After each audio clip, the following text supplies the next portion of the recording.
know why I'm doing this. I don't know how I'm gonna come up with all the money to do this.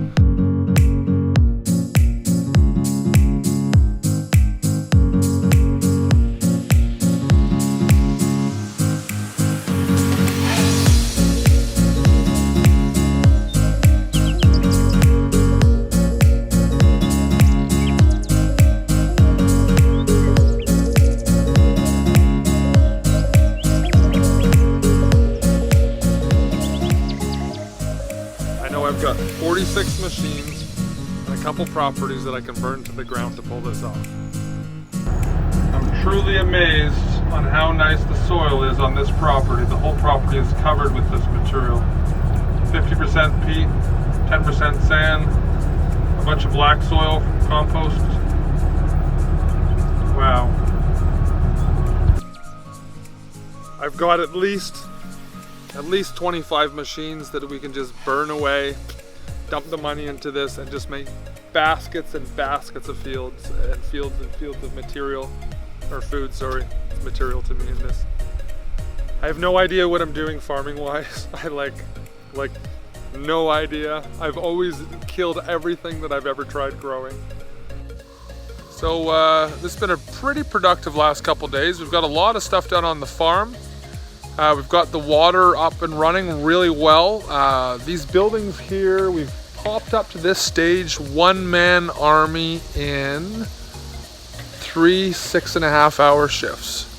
So the beauty of ICF is that anyone can do it. It's easy as cutting styrofoam with a hand saw, which is the ideal thing to cut it with. If you make your buildings proper with these things and get the measurements down pat, you can actually literally put almost an entire row together with just one cut. And if you really go to the extreme, you can get an entire row in without any cuts. The beauty about these things is once that concrete structure is poured, it's really, really solid, highly insulated. It's great to turn my water room into a dry cellar or a root cellar as well. And another great thing about them is it's really easy to keep them warm and dry in the winter time. It's really easy to keep an optimum temperature in there. I think what I'm going to do is turn the roofs of those things into greenhouses. Coming into the building here, show you a bit of the steel going along here. We've got the 90s in the corner, every second rung. You can see our verticals. As we come into the building, you've got your electrical in the left corner, and you got your communications into the next building. We got power going out for a future building, followed by communication and power for the gate, communication for a new building, big floodlight I'll put out front. The main over here is 200 amp service coming in, that's a 3-inch. 2 communication, or one for the communication and one for the power of the gate, and then communication out to the main power. Ooh, we just pounded all those posts in with the 308 excavator in about an hour and a half. I could not believe how fast it was going. We dug out a bunch of the spots and then repacked it back in and then pounded it back in because it was too rigid. And we got them all in. I think we've got 70 posts in. About every 8 feet and 100 feet by 110 is roughly what it is.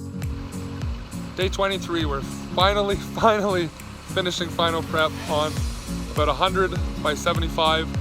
We've got the good compost soil. It's got 50% peat, 40% compost, 10% sand.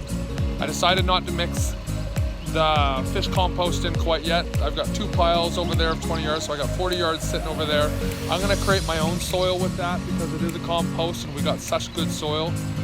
Neighbors told me that they had really massive cauliflowers, so that might be something I might try, and he was getting that out of his natural soil. So I'm hoping we can grow the biggest stuff we can right off the bat, hence why I'm bringing in some top quality soils. I want to start with a good base. I want to make sure that I've got enough good quality stuff that I can compost to regenerate for the next portion. I'm going to keep opening fields as fast as I possibly can. Stay tuned. Don't forget to subscribe.